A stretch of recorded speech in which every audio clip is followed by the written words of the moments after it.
Welcome students. हमारा chapter चल रहा था बेटे नॉट फॉर प्रॉफिट ऑर्गेनाइजेशन।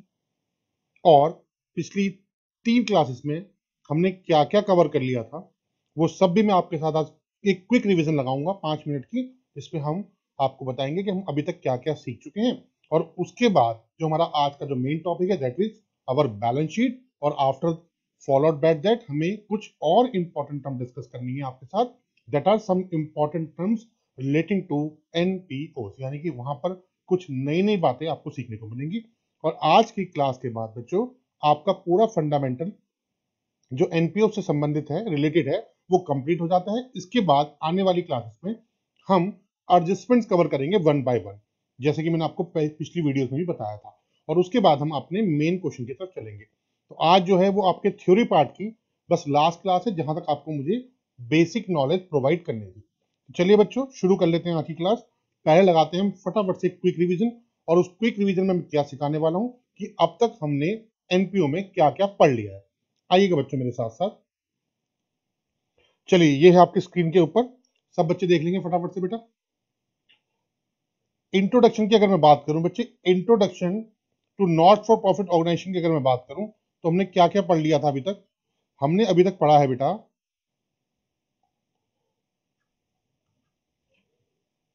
मैंने आपको पहली क्लास में बताए थे दो टाइप के ऑर्गेनाइजेशन। जरा मैं आपको याद दिला दूं कि मैं क्या बातें कर रहा हूं आपके साथ।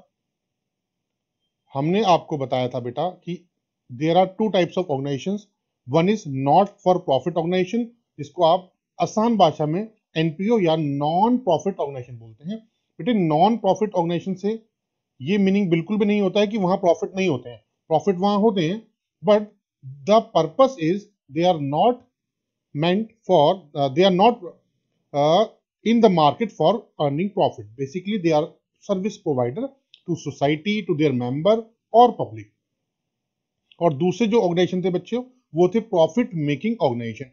ये दो बातें आप शुरू से जानते हैं। तो अगर मैं एनपीओस की बात करूं तो हमने आपको बताया था, for example charitable schools, school की हमने काफी डिस्कशन आपके साथ की थी।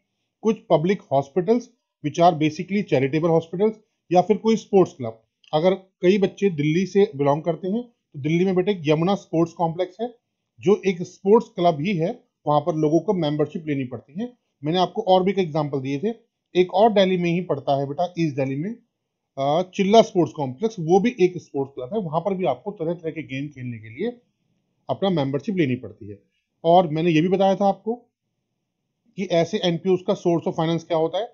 उनके पास कुछ फीस आती है, कॉर्पस फंड यानी कि जो उनका कैपिटल फंड होता है, डोनेशन और गवर्नमेंट ग्रांट्स, ये उनको समय समय पर मिलती रहती हैं। और एनपीओस को मैनेज करने के लिए कोई चेयरमैन या ट्रस्टी होते हैं जो कि उनके सभी इंपॉर्टेंट डिसीजन लेते हैं। तो ये सब डिस्कशन हम एनपीओस में कर चुके थे। और उससे अगर हम कंपेयर करते हैं किसके साथ, प्रॉफिट मेकिंग ऑर्गेनाइजेशन के साथ, जिनका मेन मोटिव क्या होता है, ऑपरेट टू अर्न प्रॉफिट। उसके एग्जांपल होते हैं बेटा sole trading concern, partnership firm और जॉइंट स्टॉक कंपनी। इन तीन फॉर्म में आप बिजनेस देखते हैं। यहाँ पर सोर्स ऑफ फाइनेंस का जो मेन रोल था वो था कैपिटल का, या फिर इन्वेस्टमेंट का, या फिर बोरोइंग, यानी कि इनके थ्रू पैसे जुटाया जाता है। और यहाँ पर जो ऑनर ऑफ मैनेजमेंट है वही सारे इंपॉर्टेंट डिसीजन लेते हैं। तो यानी कि यहाँ तक की बातों में उम्मीद है आपको सारी बातें याद आ गई होंगी कि हमने पिछली कुछ क्लासेस में क्या क्या पढ़ लिया है। इसके बाद बेटा, इसके बाद और कुछ बातें, हम इनकी अकाउंटिंग क्यों कर रहे थे, क्या रीजन था, वो भी मैं आपके साथ छोटा सा डिस्कशन कर ही लेता हूँ। फटाफट से लीजिएगा मेरे साथ साथ। थोड़ा सा हल्का सा देखते हैं बेटा, स्क्रीन पे भी और भी कुछ बातें बची हैं। जैसे reason for maintaining account for non profit concern, यानी कि क्या रीजन होते हैं जिनकी वजह से हमें अकाउंट प्रिपेयर करने पड़ते हैं नॉन प्रॉफिट मेकिंग कंसर्न्स के। पहला बेटा, to have proper control over monetary transaction. मैंने आपको बताया था कि हमारे पास कैश के इन्फ्लोस काफी वॉल्यूम में होते हैं। अगर हम उसको मेंटेन ना करें तो बेटा कैश का लीकेज होने के चांसेस बढ़ जाते हैं at every each and every level, जहां पर भी वो रिसीव किया जाता है। तो इसलिए बहुत जरूरी हो जाता है कि वहां पर हम प्रॉपर कंट्रोल रखें। अच्छा, सेकंड पॉइंट बेटा, to know the source of income and heads of expenditure. ये जानने के लिए कि किसी भी एनपीओ की सोर्स ऑफ इनकम, इनकम का सोर्स क्या है, वो कहां से पैसा आ रहा है, और हेड्स ऑफ एक्सपेंडिचर वो कहां कहां पैसा खर्च कर रहा है। तीसरी चीज बेटा, to avoid malpractices and misappropriation of cash assets, यानी कि कैश की फॉर्म में जब हमारे पास पैसा होता है तो उसका मिस यूज ना हो, हमें ये भी जरूर देखना होता है। चौथी बात है बेटा to compile the provision of law and applicable to them, क्योंकि बहुत सारे एनपीओ के ऊपर गवर्नमेंट के बहुत सारे लॉ एप्लीकेबल होते हैं, तो उन लॉ को एप्लीकेबल कराने के लिए भी हमें अकाउंटिंग करनी पड़ती है। इसके बाद टू नो द सरप्लस और deficit of the consent during particular period, यानी कि एक पर्टिकुलर पीरियड के अंदर हमें क्या बचा या क्या घाटा हुआ, यानी कि सरप्लस और डेफिसिट, इसका हिसाब लगाने के लिए हमें अकाउंटिंग करनी पड़ती है। और उसके बाद to know the net worth of any NPO, यानी कि किसी भी एनपीओ की पर्टिकुलर डेट के ऊपर कितनी नेट वर्थ है, ये जानने के लिए भी अकाउंटिंग करना बहुत ही जरूरी हो जाता है। अच्छा बेटा, ये थी हमारी बेसिक बातें, यानी कि जो हमने पहली क्लास में पढ़ी थी उसी का ये हमने एक फ्लो चार्ट लिया। इसके बाद हमने आपको क्या पढ़ाया था बेटा, आगे बढ़ेंगे। इसके बाद हमने आपको सिखाया था एक रिसिप्ट एंड पेमेंट अकाउंट, उसकी भी मैं आपको फटाफट से रिवीजन करवा देता हूं, क्विक रिवीजन, ध्यान देंगे सब बच्चों। इसकी डेबिट साइड थी बेटा रिसिप्ट साइड, आपको याद होगा receipt side is the debit side, और क्रेडिट साइड थी पेमेंट साइड। अब रिसिप्ट साइड शुरुआत कैसे करते थे आप, टू बैलेंस ब्रॉट डाउन से, चाहे वो कैश का हो चाहे बैंक का हो। अगर बैंक का बैलेंस ओवरड्राफ्ट की फॉर्म में हुआ तो फिर वो क्रेडिट साइड में लिखा जाता था। हाँ सर, याद तो आ रहा है। इसके बाद बेटा सारी के सारी रिसिप्ट, चाहे वो रेवेन्यू नेचर की हो चाहे वो कैपिटल नेचर की हो, तो यहां देखिएगा ये रही रेवेन्यू नेचर, ये रही कैपिटल नेचर, यानी कि सभी की सभी रिसिप्ट, चाहे वो सब्सक्रिप्शन हो, एंट्रेंस फी हो, एडमिशन फी हो, लाइफ मेंबरशिप फी हो, लेगेसीज हो, गवर्नमेंट ग्रांट्स हो, जनरल डोनेशन हो, स्पेसिफिक डोनेशन हो, ये सभी के सभी आपको लिखनी होती थी डेबिट साइड में। अगर हम पेमेंट्स की बात करें, salary, rent, ad, taxes, printing stationery, general expense, interest on bank loan, electricity charges, audit fee, conveyance, honorarium to visiting faculty, और any assets purchase, newspaper and periodicals, यानी कि सभी एक्सपेंसेस चाहे वो रेवेन्यू नेचर के हों चाहे वो कैपिटल नेचर के हों, हमें इसी अकाउंट के अंदर दिखाने पड़ते थे। और इसके बाद बेटा हम करते थे इसकी टोटलिंग, यानी कि स्पोर्ट्स मटेरियल एंड मेडिसिन का परचेज, इसके बाद हम टोटल करते थे, और टोटल में हम क्या करते थे, हमारे पास जनरली क्लोजिंग बैलेंस आपका सीडी कैश की फॉर्म में ही आया करता था, कैश या बैंक। अगर वो बैंक का नेगेटिव बैलेंस होता था तो वो ओवरड्राफ्ट होकर डेबिट साइड में भी आ सकता था। तो ये हमने आपके साथ अपनी सेकंड क्लास में डिस्कशन किया था।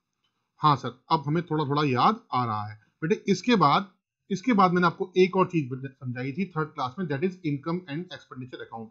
हालांकि उन क्लासेस में मैंने पूरा टाइम लेकर के डिटेल में सब चीजें डिस्कस की थी, बट आज हम एक क्विक रिवीजन लगा रहे हैं ताकि पिछली तीनों क्लासेस की हमारे पास जानकारी हो कि हम क्या क्या पढ़ चुके हैं।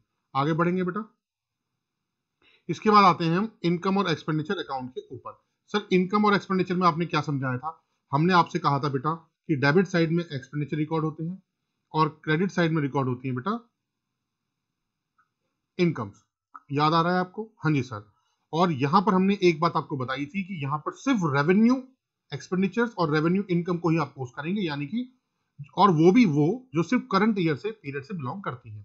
Salary, stationery, medicine consume during the year, wages, drama expense, annual function, ये कुछ हमने एग्जांपल डाले हुए हैं यहाँ पर। इसके अलावा subscription receive, rent receive, donation, general grant, proceed from entertainment, यानी कि कोई भी ऐसी इनकम या कोई भी ऐसा एक्सपेंडिचर मैं नहीं ले रहा हूं यहाँ पर, या हम नहीं लेते हैं जो कैपिटल नेचर का होता है। इसके बाद बच्चों हम इसका टोटल लगाते हैं।